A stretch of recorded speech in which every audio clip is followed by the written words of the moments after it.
Hola, j'espère que vous allez bien. Aujourd'hui, on se retrouve pour une vidéo bilan lecture du mois de février. Je vous propose qu'on découvre directement ces 3 romans. C'est parti. Premier roman que j'ai lu en février, il s'agit du tome 1 de la duologie Echo, tome 1 L'Onyx de Marianne LTR, publié au sein de la maison d'édition Imeris. Ce roman est un roman de fantasy / science-fiction. Il est vendu comme de la science-fiction, mais apparemment, après en avoir un peu discuté autour de moi, généralement le premier tome ressemble plus à de la fantasy et c'est vraiment à partir du second tome qu'on voit vraiment le côté plus science-fiction. Dans ce roman, on va suivre Echo qui est mécanicienne à Bas-Cité. Bas-Cité, c'est un monde qui a été complètement inventé par Marianne. Donc dans ce monde-là qui est quand même assez particulier, vont être séparés par sorte de quartiers / castes les différentes personnes qui y habitent. Donc par exemple, elle est mécanicienne, donc elle habite dans un certain district. Pareil pour d'autres types de métiers. Globalement, ça m'a un peu fait penser à Divergente. Elle est mécanicienne, donc elle habite dans un certain quartier et elle évite de s'aventurer dans certains autres quartiers parce qu'il y en a qui sont plus ou moins dangereux. Un jour, elle va devoir aller faire une réparation dans une tour. Et donc cette tour relie Bas-Cité à Pandore. Pandore, pour vous expliquer, il s'agit d'une arche un peu volante, en tout cas elle est au-dessus de Bas-Cité. Et c'est là-haut que vivent tous les dieux, toutes les personnes qui sont très influentes dans la société et surtout très riches. Et donc les personnes habitant à Pandore ont le privilège de vivre sous un vrai soleil, avec de vraies journées comme nous on peut les connaître, alors que les personnes de Bas-Cité vivent avec un soleil artificiel, c'est-à-dire une ampoule qui est contrôlée par les personnes de Pandore, c'est-à-dire que si l'ampoule grille, donc il n'y a plus de soleil et le monde est plongé dans la nuit, si personne ne daigne réparer cette ampoule, leur monde peut rester pendant des semaines voire des mois dans l'obscurité de la nuit. Ensuite, la pluie vient des eaux usées de Pandore, donc globalement elle est malodorante, elle est sale. Et en plus, tout autour du monde, il y a une brume écarlate épaisse et qui est très dangereuse. C'est-à-dire que les personnes qui se sont aventurées dans cette brume pour connaître la brume n'en reviennent pas, tout simplement. Donc nous n'avons pas spécialement d'explication de cette brume, de qui c'est, qu'est-ce que c'est, pourquoi, enfin bref, personne ne le sait. Un jour, comme je vous le disais, elle va devoir aller faire une réparation dans cette fameuse tour, et quand elle va quitter la tour après avoir accompli son travail et que tout se soit très bien passé, elle va se faire poursuivre par des gardes, parce qu'apparemment elle aurait volé quelque chose, ou en tout cas elle aurait commis un crime, sauf que elle n'est pas du tout au courant et elle n'a pas du tout commis de crime, et donc va s'en suivre toute une histoire avec plein de péripéties pour savoir qu'est-ce qui s'est réellement passé, pourquoi les gardes la pourchassent. Elle va se lier d'amitié avec des personnes qu'elle n'aurait jamais cru croiser ou rencontrer dans sa vie. Bref, il va vraiment lui arriver des choses mais inimaginables. Donc j'ai vraiment trop aimé, et du début à la fin, là je vous ai raconté globalement le premier chapitre, mais en fait pendant tout le roman, il n'y a que action sur action et j'ai trouvé que c'était vraiment excellent. On n'a pas du tout envie de lâcher le roman, on a envie de tourner chaque page et de continuer à lire. J'ai fait des nuits, je crois, où j'ai lu jusqu'à 2h, 3h, 4h du matin pour pouvoir lire ce roman. Si jamais ça vous intéresse d'ailleurs, j'ai fait un vlog lecture sur cette lecture. C'est un vlog lecture sans spoil, tout comme là, je ne vous spoil rien. Donc si vous voulez aller le regarder, n'hésitez pas. En tout cas, vous aurez mes réactions un peu à chaud sur la lecture, parce que j'ai vraiment beaucoup aimé. Mais comme je vous le disais, pas de souci, ce sera sans spoil, donc vous pouvez aller regarder. J'ai trouvé que le personnage d'Echo était vraiment hyper intéressant et je l'ai vraiment beaucoup apprécié. Déjà, j'ai beaucoup aimé sa force de caractère. C'est vrai qu'elle voit toute sa vie changer en fait dans ce roman de A à Z, et pourtant elle est vraiment hyper forte, hyper résiliente. Elle a de très bonnes valeurs, donc j'ai vraiment beaucoup apprécié pour le coup son caractère. Ensuite, si on part d'un point de vue plus général, c'est vrai que dans ce monde-là, c'est une femme qui est mécanicienne, donc elle appartient à la caste des ouvriers, et c'est vraiment très rare apparemment qu'une femme appartienne à la caste des ouvriers, pour la simple et bonne raison que ça veut dire qu'elle doit vivre une vie plutôt solitaire et renoncer au fait de fonder une famille. Donc ça, j'ai trouvé que c'était hyper intéressant dans ce monde-là, parce qu'en fait, les ouvriers, de mémoire, n'ont pas assez de temps et pas assez d'argent pour pouvoir fonder une famille. Et j'ai trouvé que c'était hyper intéressant tout ce qui était autour de la réflexion de la famille dans ce roman-là. Ça aussi, j'ai trouvé que c'était un point qui était vraiment hyper important, parce que c'est clairement pas assez le cas, il n'y a clairement pas assez de représentation là-dessus. C'est un personnage qui a un handicap et j'ai trouvé que c'était vraiment hyper bien. D'après ce qu'on comprend, elle était paraplégique et on lui a greffé une sorte de système un peu comme des robots ou des cyborgs pour qu'elle puisse remarcher de nouveau et qu'elle puisse retrouver l'usage de ses jambes. Je ne sais pas si au début c'était la volonté première de Marianne de créer un personnage avec un handicap ou si c'est venu dans l'histoire parce que son handicap va vraiment avoir un rôle important, vous allez le voir dans l'histoire, je ne vais rien vous dire. Je ne sais pas si elle l'avait pensé comme ça ou si c'est en écrivant qu'elle s'est dit ah mais oui ça va être encore mieux comme ça, etc.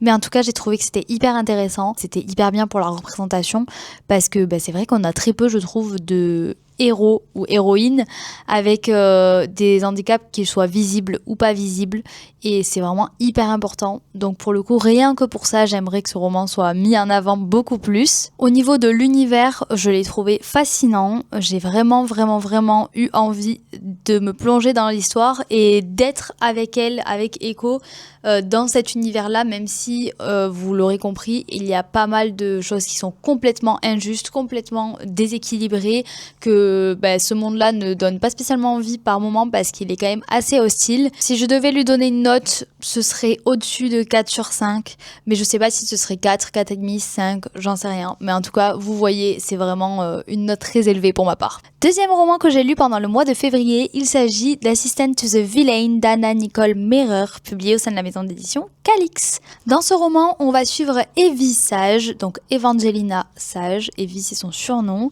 qui cherche désespérément un travail puisqu'elle vit seule avec son père qui est malade et sa petite sœur dont elle doit s'occuper puisque son père ne peut pas avoir de travail et en même temps il ne peut pas s'occuper vraiment de sa petite sœur puisqu'il est quand même bien malade. Et donc on va suivre Evie qui cherche désespérément un travail pour pouvoir subvenir aux besoins de sa famille. Globalement elle ne va pas trouver de travail, vous vous en doutez bien, et un jour, je ne vous dis pas comment, elle va tomber sur une annonce au sein du manoir du vilain.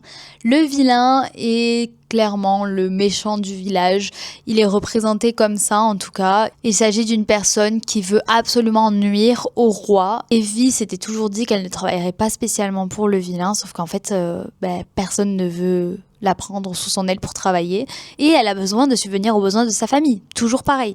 Donc elle va accepter l'emploi chez le vilain. Malheureusement pour Evie et pour le vilain, un jour quelqu'un va essayer de s'en prendre au vilain et donc Evie qui est son assistante va devoir l'aider à déjouer les plans de la personne qui veut absolument s'en prendre à son patron. C'est vrai que j'ai une amie qui l'avait lu et qui m'avait dit qu'elle avait vraiment du mal à s'y mettre dedans et donc je m'étais dit purée j'espère que je vais pas avoir du mal à m'y mettre dedans parce que j'ai acheté le roman et j'aimerais beaucoup le lire et pour ma part ça l'a fait donc j'avoue que je pense que c'est en fonction des personnes, mais pour le coup, moi, je l'ai vraiment beaucoup apprécié. Il s'agit d'une cozy fantasy et je pense vraiment que c'est mon genre préféré en ce moment parce que toutes les cozy fantasy, j'aime beaucoup. J'ai beaucoup aimé ce roman, j'ai trouvé qu'il y avait pas mal d'action, surtout pour une cozy fantasy, ça m'a étonnée, mais pour moi, ça a été quand même une très bonne lecture. J'ai trouvé que c'était vraiment bien aussi parce que j'ai réussi à m'attacher au personnage d'Evie et c'est vrai que d'habitude, j'ai du mal à m'attacher aux personnages.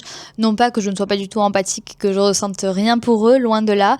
C'est juste que d'habitude, je m'attache beaucoup plus à l'ambiance générale du livre, à l'univers. Et là, je me suis quand même pas mal attachée à Evie parce que je trouve qu'il y a pas mal de choses qui nous lient. Déjà, elle est hyper maladroite et j'avoue que c'est mon principal défaut. Je suis hyper maladroite. Donc j'avoue que j'ai beaucoup aimé ce roman et aussi son caractère m'a fait pas mal rire. Je trouve que dans ce roman, il y a beaucoup d'humour. Attention peut-être à 2 points si jamais. Premier point, comme pas mal de cozy fantasy, c'est écrit à la 3e personne du singulier. Ici, on a 2 points de vue. On voit le point de vue d'Evie et on voit le point de vue du vilain. Mais c'est vrai quand même que c'est écrit à la 3e personne du singulier. Donc je préfère le préciser comme je sais que ça bloque pas mal de personnes. Et ensuite, 2e point, c'est surtout en vrai au tout début, il y a 1 ou 2 tout petits très courts passages qui peuvent être un tout petit peu gore, mais j'ai envie de dire c'est le début quand on rentre dedans on se dit waouh c'est quoi ça, c'est vraiment pas décrit en disant que y a des scènes de combat avec plein de sang etc. C'est juste que comme on va être dans le manoir du vilain forcément on s'attend à ce qu'il y ait quelques petites choses qui ne soient pas très nettes on va dire. Donc j'avoue que quand je suis tombée sur ces descriptions là je me suis dit oula il se passe quoi là-dedans. C'est un petit peu gore mais ça m'a pas dégoûté pour autant et vous savez que j'aime pas le gore, j'aime pas l'horreur, j'aime pas tout ce qui est trop sanglant donc j'aurais clairement pas continué ma lecture si c'était le cas et si j'avais trouvé qu'il y en avait trop. Pour les personnes qui l'ont lu aussi, j'avoue qu'il me tarde de lire le tome 2, en plus pour savoir peut-être si on connaît l'histoire de Kingsley, qui est une petite grenouille avec une couronne. J'aimerais beaucoup connaître son histoire, même si on a eu quelques tout petits indices dans le tome 1. J'aimerais beaucoup savoir pourquoi il est là, en fait, tout simplement. Au niveau des thèmes de ce roman, on se retrouve ici dans tout ce qui est un peu magie, trahison, vengeance. On va voir la vie du côté du vilain, donc du méchant. Donc j'ai beaucoup aimé ce côté-là aussi. Ça me rappelle un peu Moi moche et méchant. Donc j'avoue, moi j'ai beaucoup aimé. On va aussi avoir une petite romance, mais je pense que ça va se développer un peu plus dans les autres tomes. Pareil, si j'avais dû noter ma lecture, je pense que j'aurais mis entre 4 sur 5 et 5 sur 5 parce que j'ai vraiment beaucoup aimé. Troisième et dernière lecture de ce mois de février, et j'avoue que celle-ci j'ai eu un peu plus de mal. Il s'agit du tome 1 de la trilogie Les Royaumes du Nord, à la croisée des mondes de Philippe Pullman, publié au sein de la maison d'édition Folio Junior. J'avoue, après l'avoir terminé, que j'ai quand même du mal à comprendre pourquoi c'est une lecture qui est plutôt classée jeunesse. On l'a même vu dans la tranche 6-9 ans, et je trouve que ça va clairement pas du tout dans cette tranche d'âge. Pour moi, c'est au minimum, je pense, 12 ans et plus. Mais j'ai quand même vraiment du mal à imaginer qu'un enfant de 6 ans puisse lire ça. Je vais vous expliquer pourquoi. Dans cette histoire, on va suivre Lyra, qui est une enfant, je crois qu'il y a entre 10, 11, 12 ans, il me semble. Depuis qu'elle est enfant, ce sont les érudits de l'Oxford College qui s'occupent d'elle. Et c'est une enfant qui adore jouer, qui adore courir partout sur les toits, qui adore quand même essayer de faire pas mal de bêtises en douce. Et un jour, une de ces bêtises va faire qu'elle va assister à une réunion à laquelle elle n'aurait pas dû assister. Lors de cette réunion, elle va découvrir le concept de poussière. Elle va se rendre compte que la poussière est sûrement liée au fait qu'il y ait des personnes qui enlèvent des enfants en Angleterre. Sauf qu'elle va se retrouver embarquée dans toute une histoire. C'est quand même gore par moment. Il y a aussi de la maltraitance d'enfants, des enfants qui se font enlever et parfois même tuer. Il y a pas mal de violence, je trouve, dans ce roman-là. Et donc, je comprends que ce soit adapté à un public adulte, par exemple. Mais c'est vrai qu'un public pour les 6-9 ans ou un public qui est plutôt enfantin, pour moi, non, clairement pas. J'espère que je ne suis pas la seule à penser ça comme ça, ou en tout cas ça veut dire que j'ai peut-être raté quelque chose dans la lecture, mais en tout cas ça m'a choquée quand j'ai vu que c'était une lecture jeunesse. Je m'en suis rendu compte à la moitié à peu près de mon écoute, parce que j'ai lu le roman en format audio sur une plateforme d'écoute, et donc c'est vrai que j'avais pas vu sur le moment parce que je tenais pas le livre dans mes mains. Aussi, pour ce roman-là, j'ai vraiment pas du tout réussi à m'attacher au personnage, c'est-à-dire que j'ai écouté le roman du début à la fin. Déjà, je trouvais que le début était assez long. J'ai vraiment subi jusqu'à la moitié du roman, je pense. Et à la moitié du roman, là, il y a vraiment de l'action qui se met en place. Et donc, à partir de la moitié du roman, j'étais un peu plus embarquée dans ma lecture. Je pense qu'à partir du premier quart, il doit y avoir de l'action un peu qui se met en place. C'est juste que moi, j'étais juste clairement pas emballée. Pour ma part, je le noterai en dessous de la moyenne, c'est-à-dire en dessous de 2,5 sur 5. Après combien ?